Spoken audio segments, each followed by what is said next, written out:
श्री गणेशाय नमः। ओम गम गणपते नमः। श्री हरि।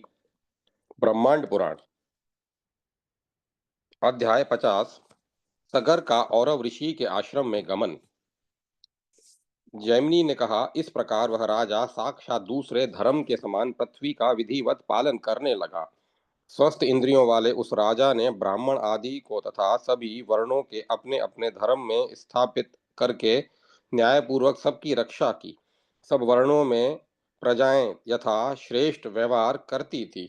सभी वर्ण अनुलोम रीति से उनके समान अर्थों में क्रमशः प्रयुक्त होते थे, अर्थात विवाह एवं व्यवहार अनुलोम रीति से प्रचलित था। अर्थात उच्च वर्ण निम्न वर्ण की लड़की से ही विवाह कर सकता था तथा निम्न वर्ण उच्च वर्ण का सत्कार करते थे। उस राजा द्वारा पृथ्वी का शासन करते समय वृद्ध पुरुष के रहने पर बालक की मृत्यु नहीं होती थी। उस राजा के शासन करते समय तब राष्ट्र समस्त प्रकार की बाधाओं से रहित थे। उन राष्ट्रों के उन राष्ट्रों में चारों वर्णों के लोगों से आवृत अनेकों जनपद थे तथा वे जनपद असंख्य घरों गांवों तथा सैकड़ों विभागों से युक्त थे और देश अधिक से अधिक आवासों से युक्त थे। उस समय पृथ्वी पर कोई भी अनाश्रमी स्वर्ण ब्राह्मण क्षत्रिय वैश्य नहीं हुआ, अर्थात सभी स्वर्ण लोग आश्रम धर्मों का पालन करते थे। प्रजाओं के सब वर्णों में किसी भी कार्य का प्रारंभ फलदायी होता था, अर्थात जो कार्य प्रारंभ किया जाता था वह बीच में ही समाप्त नहीं होता था, उससे अवश्य फल प्राप्त होता था। जो मनुष्य अपने उचित कर्मों को ही आरंभ जो मनुष्य अपने उचित कर्मों को ही प्रारंभ करते थे, उस समय मनुष्य पुरुषार्थों से युक्त कर्म ही किया करते थे, अर्थात धर्म से ही अर्थ पैदा करते थे तथा धर्मानुसार ही अर्थ से काम में प्रवृत्त होते थे। अतः उस समय सबके धर्म अर्थ काम मोक्ष परक थे। उसके राज्य में नगर ग्राम व्रज सब महान उत्सवों से युक्त रहते थे। प्रजा के सभी लोग एक दूसरे के प्रिय होने की कामना करते थे तथा सभी लोग राज्य भक्ति से युक्त थे। उस राजा के राज्य में कोई भी मनुष्य निंदित अभिशप्त दरिद्र अथवा रोगी नहीं था। प्रजाओं में कोई लोभी अर्थात कृपण नहीं था। सभी मनुष्य दूसरों के गुणों से प्रेम करने वाले थे तथा सदा यह चाहते रहते थे कि उनसे कोई संपर्क करे तथा सभी अच्छी विद्या और अच्छी आदतों का आदर करने वाले थे और नित्य गुरुओं को अपने से बड़ों को प्रणाम करने वाले थे। निंदा से सभी लोग पर निंदा से डरते थे तथा सभी नित्य अपनी पत्नी में ही रमण करते थे, पर नारी भोगी नहीं थे। स्वभाव से ही वे दुष्टों के संपर्क से दूर रहते थे तथा धर्म में तत्पर रहते थे। उस राजा के प्रशासन करते समय सब प्रकार से लोग आस्तिक थे। इस प्रकार उन राजा सगर ने अपनी भुजाओं के बल पर अपने प्रताप से पृथ्वी को अर्जित किया था। अतः उनके राज्य में ऋतुएं भी समय का अनुसरण करने वाली थी। वर्षा के समय वर्षा, सर्दी के समय सर्दी तथा गर्मी के समय गर्मी पड़ती थी, अर्थात ऋतुओं में विकार नहीं था तथा पृथ्वी सदैव धान तथा अधिक से अधिक अन्न से भरी रहती थी। अतः इस उपर्युक्त प्रकार की स्थिति उस राजा के शासन काल में थी। जिस राजा की सदा जिस राजा की सभा सदैव इंद्र की सभा की तरह 18 मंडलों के अधिपतियों से तथा सेवा के लिए आए हुए अतिथियों, प्रसिद्ध पराक्रमों वाले सैकड़ों मूर्धाभिषिक्त राजाओं से तथा मणिजड़ित आसनों पर बैठे हुए राजाओं के रत्नों की प्रभा से चमकती सभा उसी तरह सुशोभित होती थी जिस प्रकार के देवों से गिरी हुई इंद्र की सभा सुशोभित होती है। उस राजा के राज्य में संकेत के अनुसार करार या संविदा करने वाले सभी उपहार लेकर आने वाले राजा लोगों तो राजा से मिलने आते थे। वे सब सैनिकों की टुकड़ियां बनाकर नगर के बाहर चारों ओर पड़े रहते थे तथा राजा को देखने के लिए पहले उन्हें द्वार पर स्थित लोगों को भेजकर राजा को सूचित करना होता था, तब कहीं राजा लोग उनके दर्शन कर पाते थे। उस राजा के दोनों चरण झुके हुए सिर वाले राजाओं के मुकुटों के घर्षण से घायल हुए सुशोभित होते थे। उस राजा की सभा सेवा में आए हुए राजाओं द्वारा चारों ओर रत्नों के गिराने पर सदैव उसी तरह सुशोभित होती थी जैसे कि चंद्रमा और सूर्य से गुहा शोभित होती है। इस प्रकार वे सूर्यवंश के शिरोमणि शत्रुओं का दमन करने वाले राजा सगर जिस पर अन्य किसी का शासन नहीं था, ऐसी पृथ्वी पर शासन कर रहे थे। इस प्रकार पृथ्वी का पालन करते हुए राजा को पुत्र का मुख देखने का आनंद नहीं मिला। उस पुत्र मुख के अवलोकन बिना वे राजा अनेकों बार चिंताग्रस्त होने लगे और कहने लगे कि हाय, कष्ट है कि मैं इस वंश में निश्चय ही पुत्र रहित हूँ। निश्चय ही हमारे पितृपिंड की आपत्ति को प्राप्त होंगे। उनका पिंडदान न करने पर वे दुखी हो जाएंगे, क्योंकि सतपुत्र के पैदा होने पर पितृ निश्चित ही नरक से निकलकर जिस घर में पुत्र जन्म लेता है उस घर में प्रसन्न होकर उस पुत्र के जात कर्म क्रिया को देखने के लिए उस घर में जाते हैं। महान पुण्य करने से जो स्वर्ग को प्राप्त करते हैं तथा तो वहाँ देवता लोग पुत्रहीन के लिए स्वर्ग के द्वार को नहीं खोलते हैं। दोनों का लोक में पिता दोनों का लोक है तथा पितामह स्वर्ग लोक है। सतपुत्र के पैदा होने पर न कहा कि राजा ने कहा कि मैं संतानहीन हूँ, अतः जो पुत्र वालों की गति होती है उसको मैं प्राप्त नहीं कर पाऊंगा, क्योंकि वह गति मेरे लिए अत्यंत दुर्लभ है। पद में मेरा यह राज्य इंद्र के राज्य से भी अभिन्न है, अर्थात उसके समान है, उससे कम नहीं है। उसके समान समृद्ध तथा अखंडित मेरा राज्य है। मैंने जिस पुण्य से इस राज्य को प्राप्त किया वह अब इस लोक में निष्फलता को प्राप्त कर रहा है। पुत्र के बिना यह सब बेकार है। यह सिंहासन जो मेरे पूर्वजों ने अधिष्ठित किया है, पुत्र न होने से वह सिंहासन यह राज्य सब कुछ पराधीनता को प्राप्त हो जाएगा। इसीलिए महर्षि औरव के आश्रम में पुत्र के लिए पत्नी सहित जाकर मैं अब उन्हें प्रसन्न करूंगा। वहां जाकर उन्होंने यह बताकर कि मैं पुत्रहीन हूँ उनसे कहूंगा कि हे महामुने, मैं आपको मैं आप जो कहेंगे वह करूंगा, इसमें संदेह नहीं है। अतः मुझे पुत्र प्राप्ति का उपाय बताइए।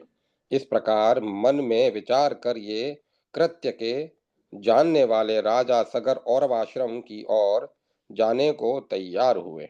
उसके बाद श्रेष्ठ मंत्रियों को राज्य व्यवस्था को सौंपकर भार्या के साथ के साथ रथ पर चढ़कर आनंद के साथ चल दिए।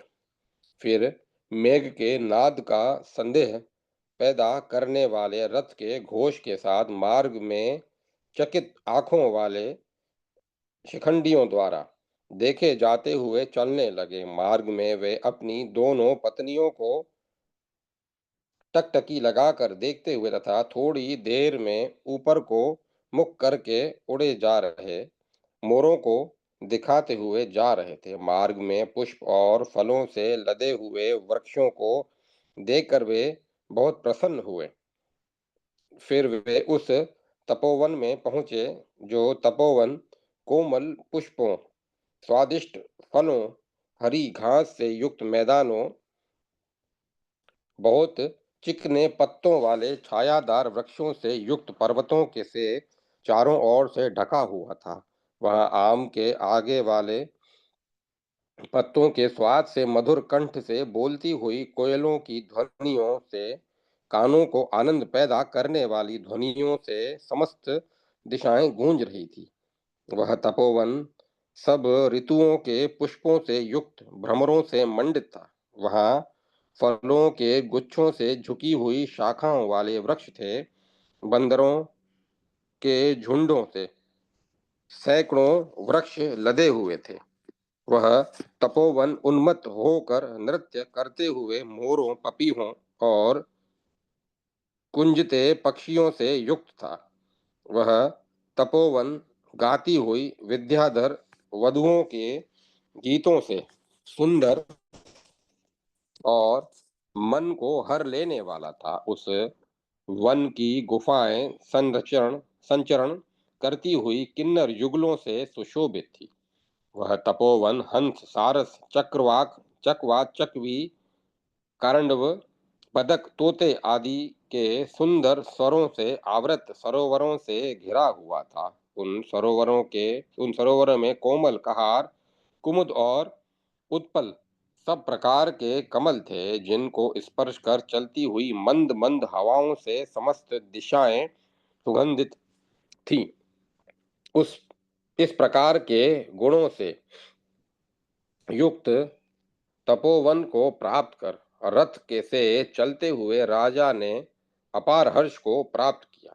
उसके इसके बाद अब शांताशय श्रीमान राजा सगर उस आश्रम मंडल में पहुंचकर दोनों पत्नियों के साथ रथ से उतरे। उसके बाद भावित आत्मा वाले पृथ्वीपति वे राजा सगर ले जाने वाले भृत्यगण विश्राम करे, ले जाने वालों को ऐसा कहकर आश्रम में पहुंचे। तब उन राजा ने शिष्यों से सुना कि महर्षि नित्य क्रिया कर रहे हैं। तब विनीतात्मा वे राजा सगर मुनि को देखने को आश्रम में प्रविष्ट हुए। ऋषियों से घिरे हुए मुनियों के मध्य वे बैठे हुए औरव मुनि को राजा ने अपनी पत्नियों सहित प्रसन्नता के साथ प्रणाम किया। प्रणाम किए हुए राजा को प्रतापवान ऋषि औरव ने बैठो इस प्रकार यह प्रेम के साथ आदेश दिया। फिर महामुनि अर्घ्यपाद आदि पूजा की सामग्रियों से विधिवत सत्कार करके वन्य वस्तु, फल फूल, कंद मूल आदि से पत्नियों सहित राजा का आतिथ्य सत्कार कर उनको प्रसन्न किया। इसके बाद आतिथ्य सत्कार के बाद प्रणाम करके आगे बैठे हुए राजा से महर्षि औरव कोमल अक्षरों वाली वाणी बोले, हे राजन, तुम्हारे राज्य की बाहर से और अंदर से सब प्रकार कुशलता है न, तथा समस्त प्रजा की धर्म पूर्वक तुम रक्षा करते हो न। क्या तुम राजनीति के साम दाम दंड और भेद उन उपायों से धर्म, अर्थ और काम इन तीनों वर्गों को जीतने की सम्यक इच्छा रखते हो? क्योंकि आपके द्वारा सम्यक प्रकार से प्रेरित धर्म, अर्थ और काम ये तीनों गुण फल प्रदान करते हैं। हे नृपश्रेष्ठ, सौभाग्य से तुमने समस्त शत्रुओं को जीत लिया है और सौभाग्य से तुम समस्त राज्य की धर्म द्वारा रक्षा कर रहे हो। जिनकी धर्म में स्थिति होती है उनको यहाँ इस संसार में कोई आपत्ति नहीं होती। उसकी धर्म क्या रक्षा करता है जिसने धर्म की रक्षा नहीं की है? पहले मैंने सुना था कि सकल पृथ्वी को जीत कर बलवान अपने विवाह कर अयोध्या नगरी को प्राप्त किया। पहले मैंने सुना था कि सकल पृथ्वी को जीतकर बलवान आपने विवाह कर अयोध्या नगरी को प्राप्त किया। हे राजन, राजा का तो यही धर्म परम धर्म है कि वह प्रजा का पालन करे और प्रजा पालन करने से ही राजा लोग इस लोक और परलोक में सुखी होते हैं। सो आप सो वह आप हैं राजन। राज्य का भरण पोषण छोड़कर पत्नियों सहित मेरे पास आए हो, मुझे बताओ। जैमिनी ने कहा, इस प्रकार मुनि के द्वारा कहने पर वे श्रेष्ठ राजा सगर हाथ जोड़कर उन मुनि से बोले।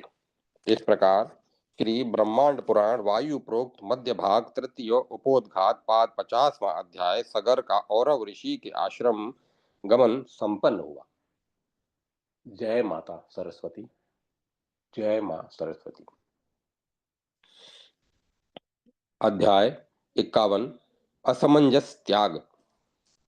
महाराज सगर ने ऋषि औरव से कहा कि हे महर्षि, मेरी सर्वत्र सब प्रकार से कुशलता है, इसमें कोई संदेह नहीं है।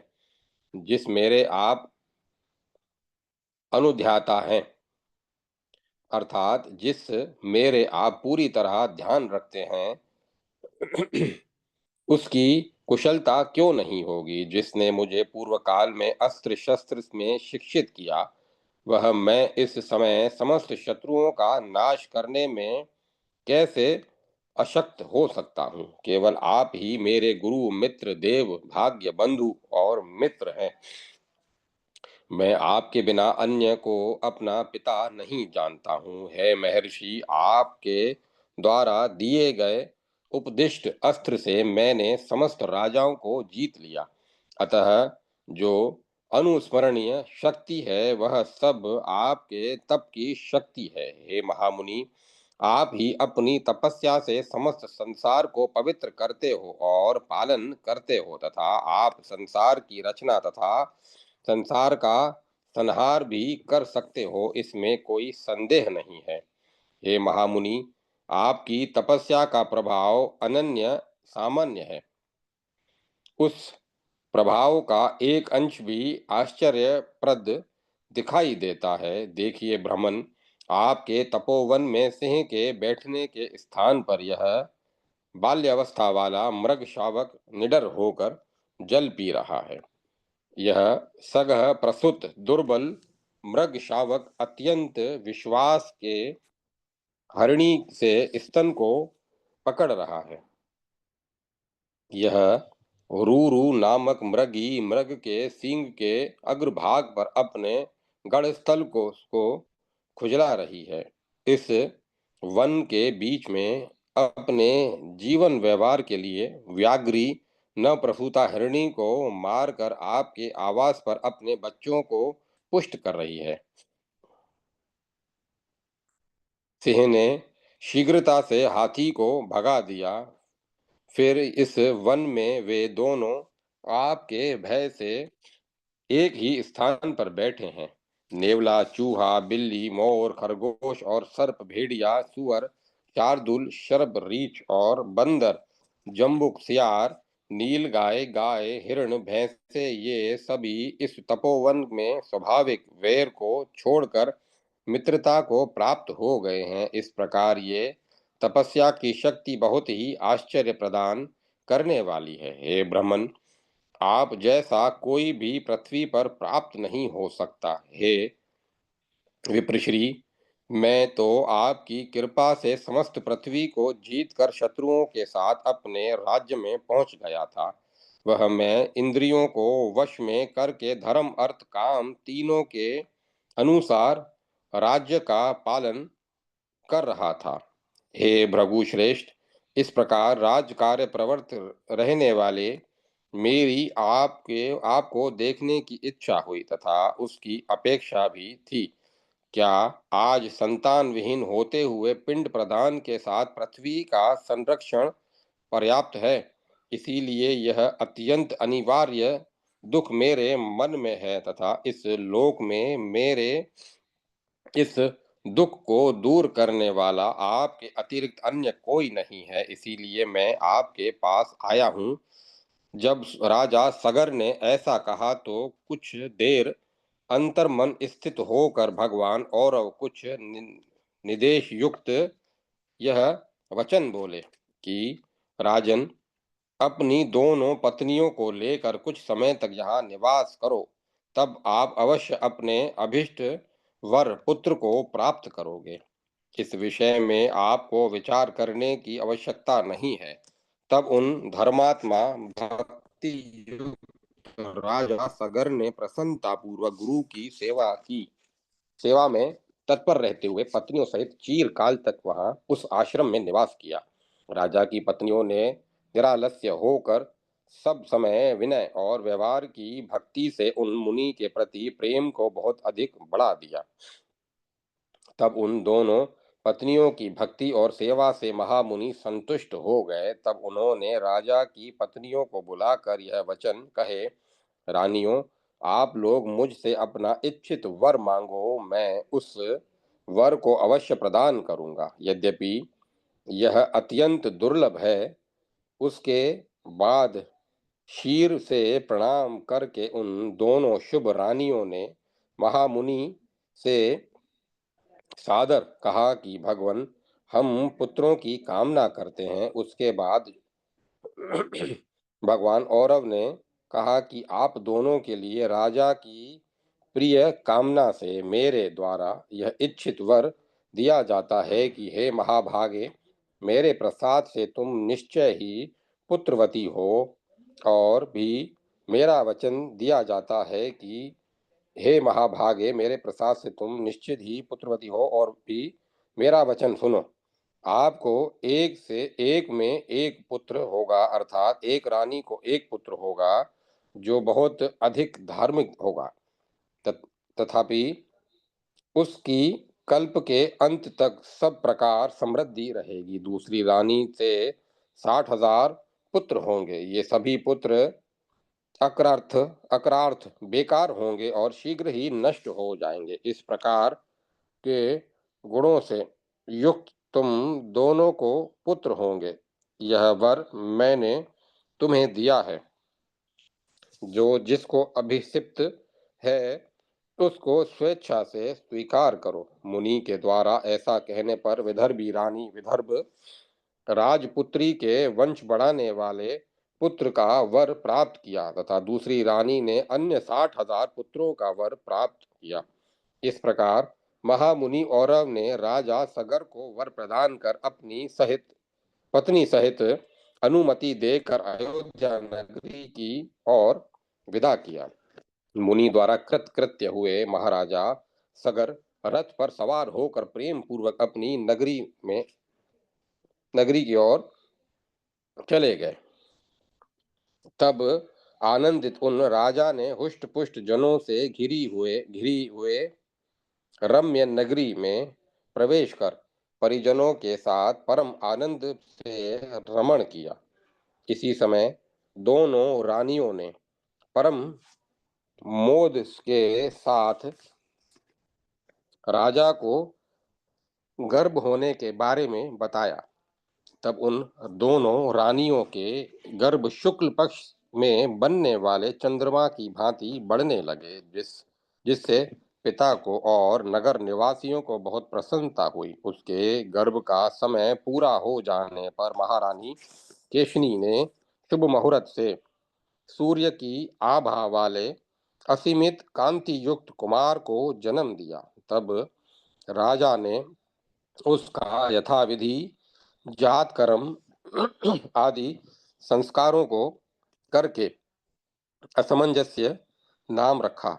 उसी समय राजा की दूसरी रानी सुमति ने एक गर्भ के लोंदा अनेकों शिष्यों का गोला को पैदा किया। पैदा हुए उस लोंदा को राजा ने त्यागने का मन बनाया। उसको जानकर भगवान और वहां संयोगवश आ गए।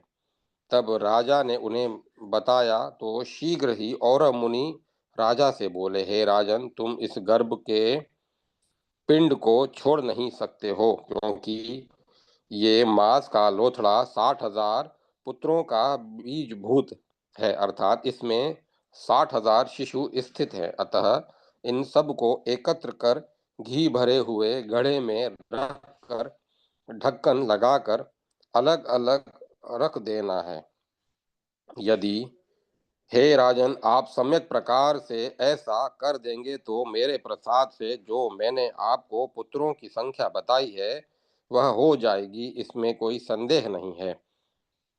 इसके समय पूरा हो जाने पर, हे राजन, जब आप इन घड़ों को फोड़ेंगे तो हे नृप 60,000 पुत्र हो जाएंगे। ऐसा कहकर विभु भगवान औरव अंतर ध्यान हो गए तथा पिता राजा ने वही किया जो महर्षि औरव ने कहा था। उसके बाद संवत्सर 1 वर्ष पूरा हो जाने पर घी के घड़े से क्रमशः फोड़ फोड़ कर अचानक प्रतिदिन पुनः जन्म लेने लगे। इस प्रकार क्रमशः उस राजा के वे पुत्र पैदा होने लगे और 60,000 की संख्या द्वारा संघर्ष बढ़ते गए। वे सब के सब समान आचरण वाले और महाबली और पराक्रमी थे तथा विशेषतः किसी से भी न हारने वाले और क्रूरात्मा थे। वे बुद्धिमानों में श्रेष्ठ राजा सगर उन पुत्रों के प्रति अधिक प्रेम नहीं करते थे। वे केशिनी के एकमात्र पुत्र को बहुत प्रिय मानते थे। महाराज सगर ने उसका विधिवत विवाह कर दिया और उसने भी अपने अच्छे गुणों से समस्त मित्रों को आनंदित किया।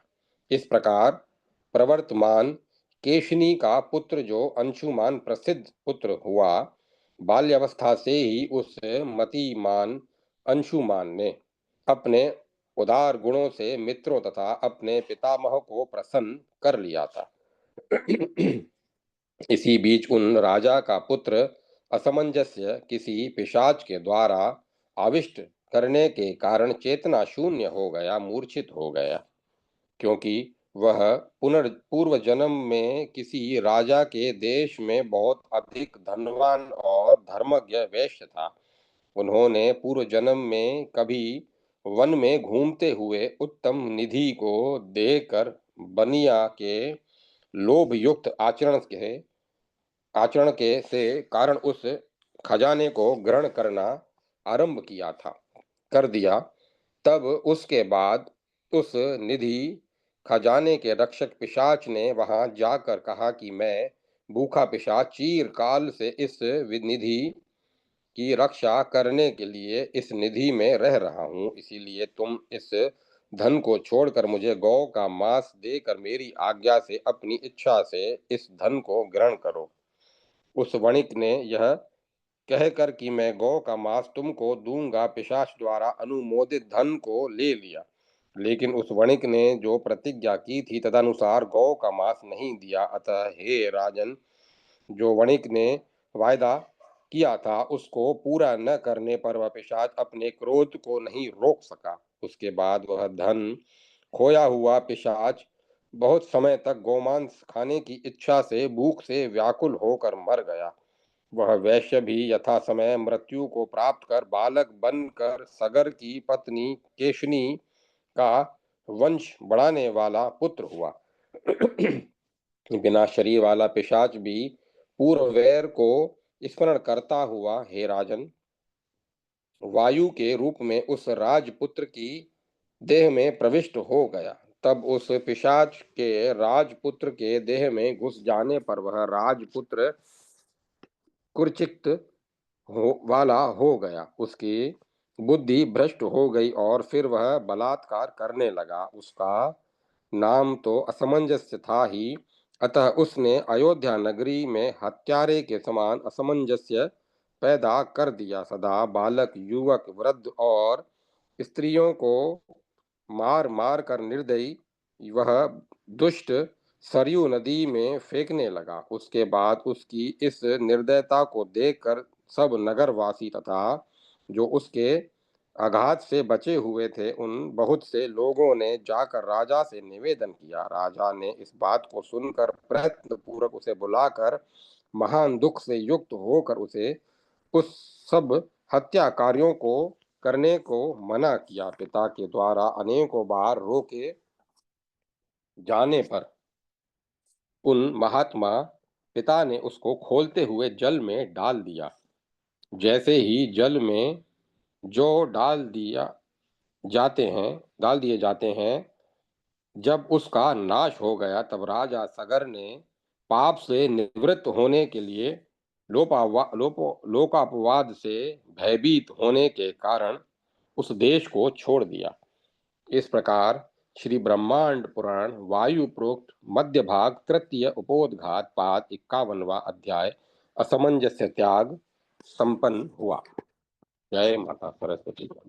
जय माता। ओम नमः शिवाय। ओम नमो भगवते वासुदेवाय। ओम नमो नारायण।